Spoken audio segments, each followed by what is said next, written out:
Hey guys, Freddy here. Welcome back to another Retro RPG. Now normally I'd say at the end of another week and the end of another poll, but this time it's the end of another week and the end of a special poll. Because you see, I'm away travelling the next couple of weeks, so I won't be able to prepare my videos normally. I certainly won't be there to put up polls and respond to them and see what wins.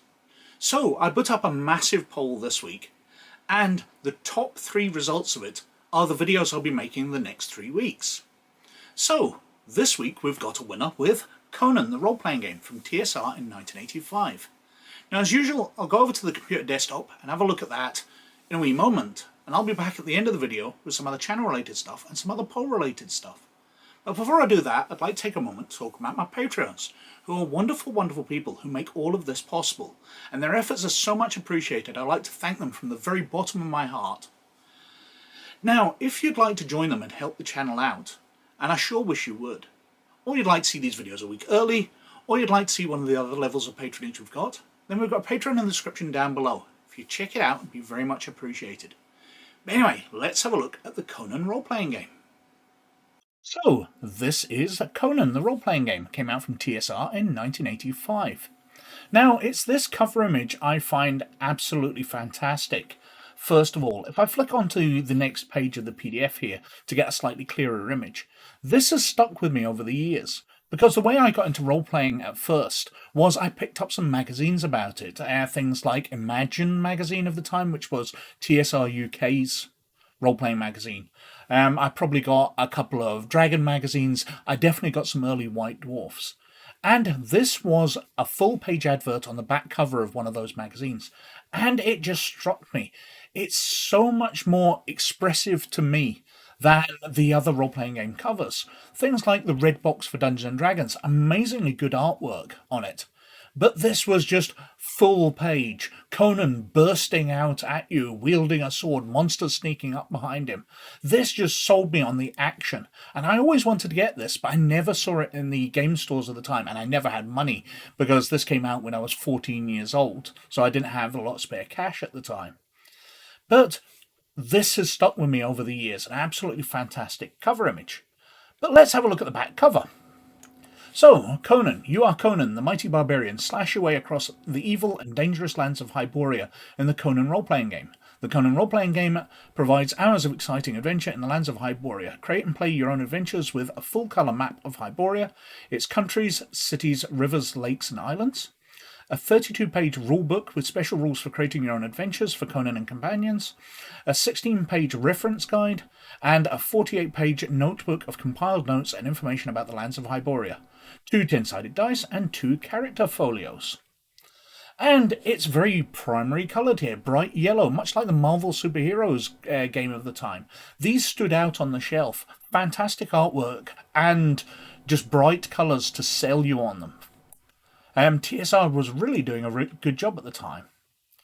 Inside the first book, because there's 3 rule books in here, as we saw on the back cover, we've got a credits page, we've got the contents page, and then we're straight into an introduction to the world of Conan. What is role-playing?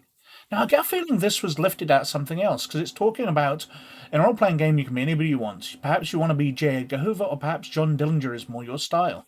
So, was this lifted out of Gangbusters or something of this type? There's a lot in this game which feels like they've chosen bits out of other role-playing games, but we'll see that as we go along. How to use the dice, what's in the box, what your character is, explaining what talents and talent pools are, creating your character, naming your character, where they were born, so it goes through some countries, who your parents were, choosing talents. We've got weaknesses, a list of different ones available to characters, restricted talents, ones you can't get as a starting character, initial character talents, so you can have acrobatics or brawling, but we'll come on to talents later. We've got different ones, so damage, magic, poison, creating new talents, general talent scores, your starting equipment. Now, you can choose one from column A, B, and C. So you can have any weapon. You can have 100 foot of rope, or 2 weeks of food, or a dirk. You can have a horse saddle, chainmail shirt, etc. And we've got a combat section, enemies and foes, types of combat, using talent pools, how to hit. Now, obviously, I'll be doing a rules breakdown on this, but we're going to find probably that it's very similar to Marvel superheroes that I covered recently. But for reasons we will come on to, because it looks very, very similar. Keeping on your guard, what are you going to do, who goes first? While I say it's very similar, it is obviously more about fighting the Marvel superheroes. Those are less combat based. You will hit villains and they'll go flying off and things, whereas this is more kind of dueling, so it's tweaked rules. Rushing and bashing, weapons of desperation, fighting with 2 weapons. We've got defending, missile combat, different combat modifiers, what happens when you get hurt, strength bonuses, damage points, specific wounds, how to heal up. We've got movement, different types of movement, travelling long distances, movement in animals, climbing, swimming, acrobatic movements.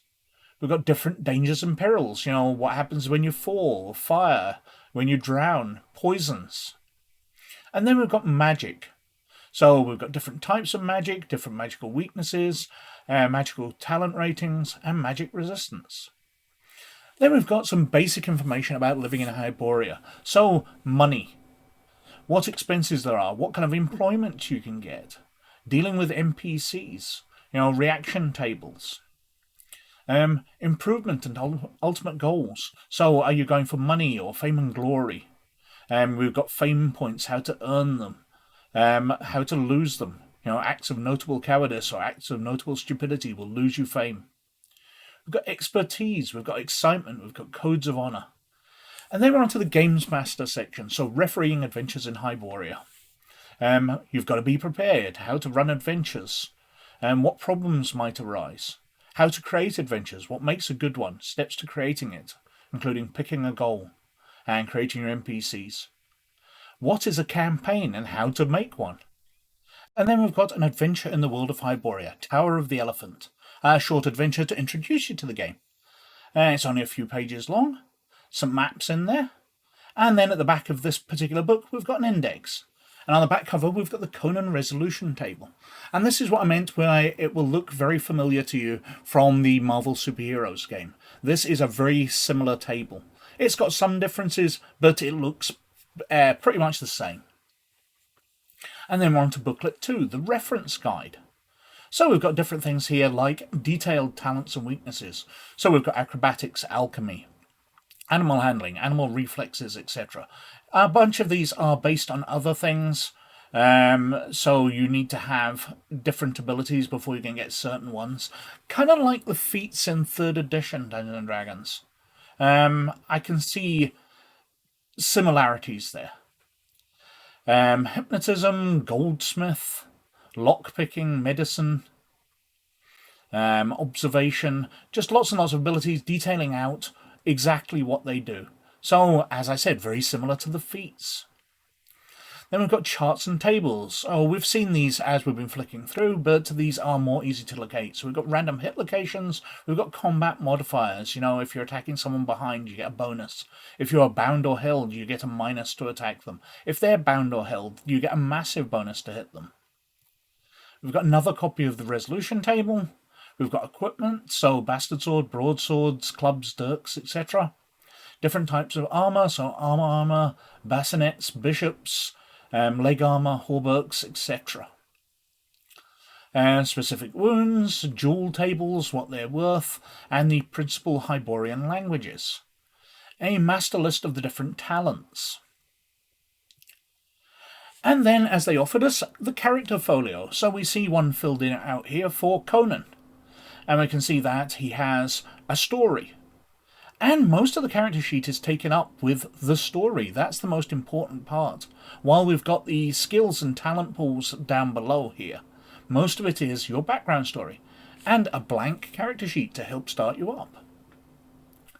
An adventure sheet, what different events and story are going to take part, the fame earnings, the treasure you're going to get, what equipment, spells, etc. A master reference table, so the NPC reactions, their modifiers, results synopsis table, Combat turn sequence, just lots of stuff, you know, the different dangers and perils, so falling, fire, poison, just briefly giving you those so you don't have to go leafing through the rulebook. Talents and weaknesses, combat movement, and then finally we come on to the world of Hyboria. So this is the longest book, a collection of Hyborian studies of Professor Irvin H. Roberts. Contents page, credits page, and then an introduction, talking through in-universe who's been researching this, making out that the world of Hyboria was real and a professor has investigated it, Professor Irwin Howard Roberts, obviously a version of Robert E. Howard.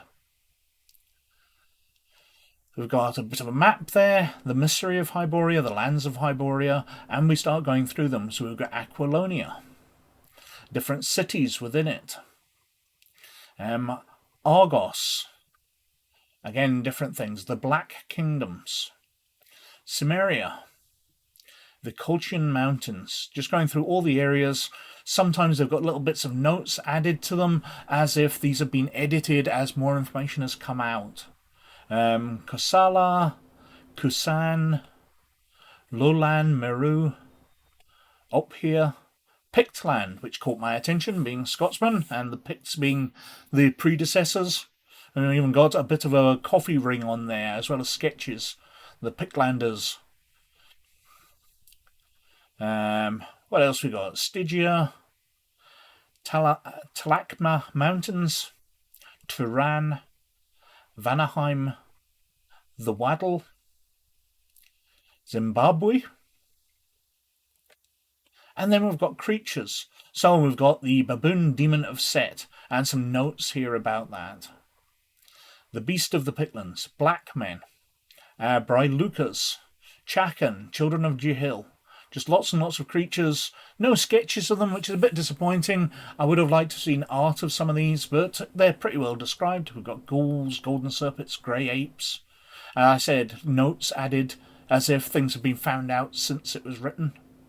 Mastodons, black scorpions, giant slugs, thogs, yakmars, yothgas. We've got the different gods, including Dagon there. Personalities, so sort of famous people from the books and their stats. So we've got Jalal Khan, Nestor, Taurus of Numidia, Thoth Amon, Valeria of the Red Brotherhood. Then we're on to cults and magical items. I find it a bit odd how it goes on to new sections without starting a new page. I'm guessing paper was kind of expensive at the time, getting things printed out, but I would like some white space. We've got cults and magical items, Black Ring, the Black Seers of Mount Yimsha. Fire dust and golden elixirs with lots of notes added about them. Got ruins and lore, so different ruins can be explored. Miscellaneous section, the back cover, and then obviously cut down for the PDF various pages of the large fold-out map of Hyboria. Nice sort of monsters and things around the edge. Extremely nice artwork. And that's us to the back cover. I really like this. I'm going to enjoy looking through the rules. But I think this could be a lot of fun if it's as scalable as the Marvel Superheroes game is, where the Games Master makes a lot of decisions about the difficulty and things before the players even come to roll dice and what's possible.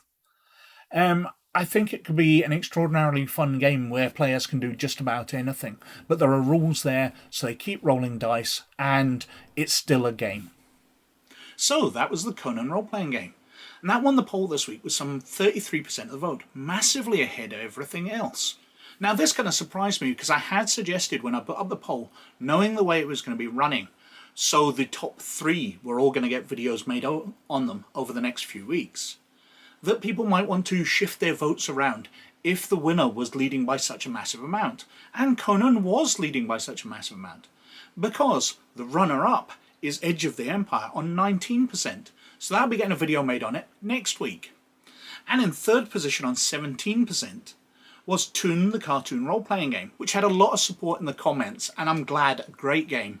So that'll be the video for week 3. Behind that and the losers were Macho Women with Guns on 16%, which was in the top 3 at one point but fell behind, and Cthulhu Tech on 15%, which I'm kind of sad because I really want to cover that game. I bought the rulebook, it's sitting here on my desk, but alas, not this time, not in these 3 weeks. But anyway, that's what the top 3 were. So we just did Conan, we'll be doing Edge of the Empire next week, and we'll be doing Toon in 2 weeks' time. No new polls going up yet because, as I said, I'll be away on my travels, so I'll be putting one up at the Toon video, and we'll be back into routine then. Other things, well, I've probably put some stuff up on DrivethruRPG. I can't really update on that because, as I said, I'm travelling. And I'll be doing updates on RPG Gamer all the time I'm at home, continuing with the Knights of the Old Republic comics, but there'll obviously be a break while I'm away from computers and technology, enjoying some time away. But anyway, I think I've been whittering on for quite long enough, so thank you very much for watching. But as always, most of all, you look after yourselves, and I'll catch you later. Bye now.